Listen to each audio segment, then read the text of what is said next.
निर्गमन अध्याय 36। बसलेल और ओहोलीआब और सब बुद्धिमान जिनको यहोवा ने ऐसी बुद्धि और समझ दी हो कि वे यहोवा की सारी आज्ञाओं के अनुसार पवित्र स्थान की सेवा के लिए सब प्रकार का काम करना जाने, वे सब यह काम करें। लोगों द्वारा बहुत सी भेंट। तब मूसा ने बसलेल और ओहोलीआब और सब बुद्धिमानों को, जिनके हृदय में यहोवा ने बुद्धि का प्रकाश दिया था, अर्थात जिस जिस को पास आकर काम करने का उत्साह हुआ था, उन सबों को बुलवाया और इस्राएली जो जो भेंट पवित्र स्थान की सेवा के काम और उसके बनाने के लिए ले आए थे, उन्हें उन पुरुषों ने मूसा के हाथ से ले लिया।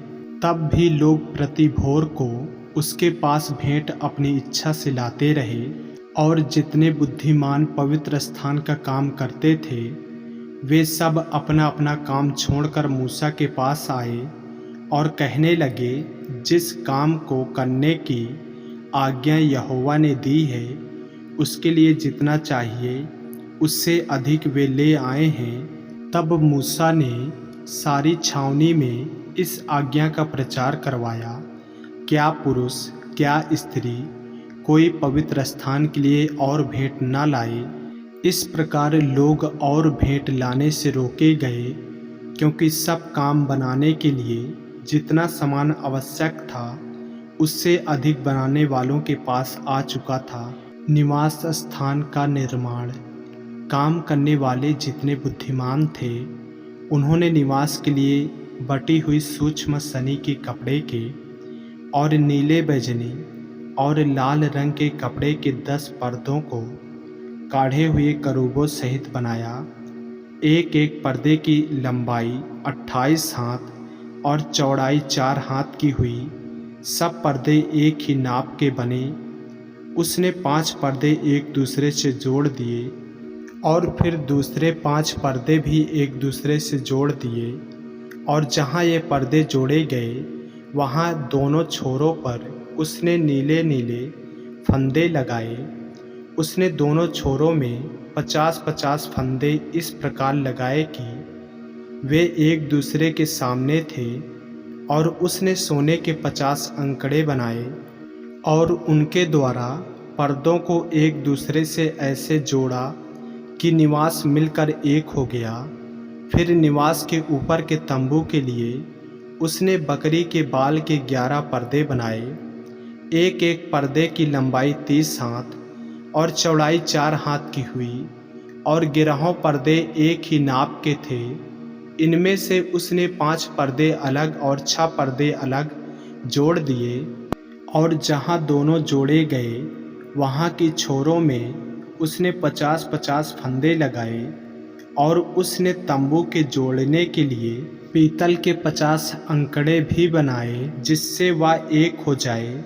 और उसने तंबू के लिए लाल रंग से रंगी हुई मेढ़ों की खालों का एक ओढ़ना, और उसके ऊपर के लिए सुइसों की खालों का भी एक ओढ़ना बनाया।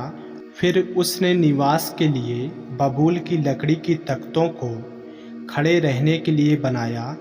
एक एक तख्ते की लंबाई 10 हाथ और चौड़ाई 1.5 हाथ की हुई। एक एक तख्ते में एक दूसरे से जुड़ी हुई 2-2 चूलें बनी। निवास के सब तख्तों को उसने इसी भांति बनाया।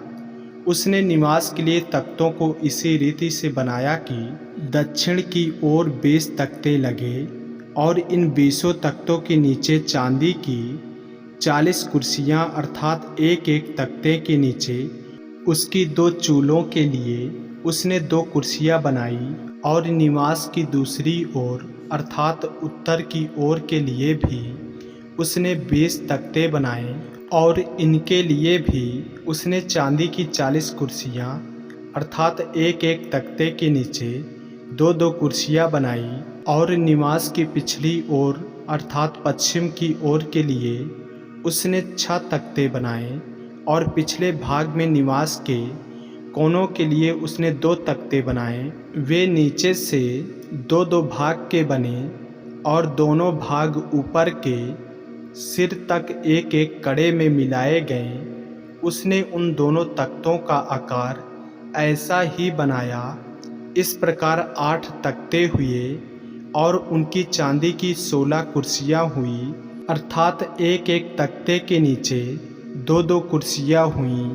फिर उसने बबूल की लकड़ी के बेंड़े बनाए, अर्थात निवास की एक ओर के तख्तों के लिए 5 बेंड़े और निवास की दूसरी ओर के तख्तों के लिए 5 बेंड़े, और निवास के जो किनारा पश्चिम की ओर पिछले भाग में था उसके लिए भी 5 बेंड़े बनाए।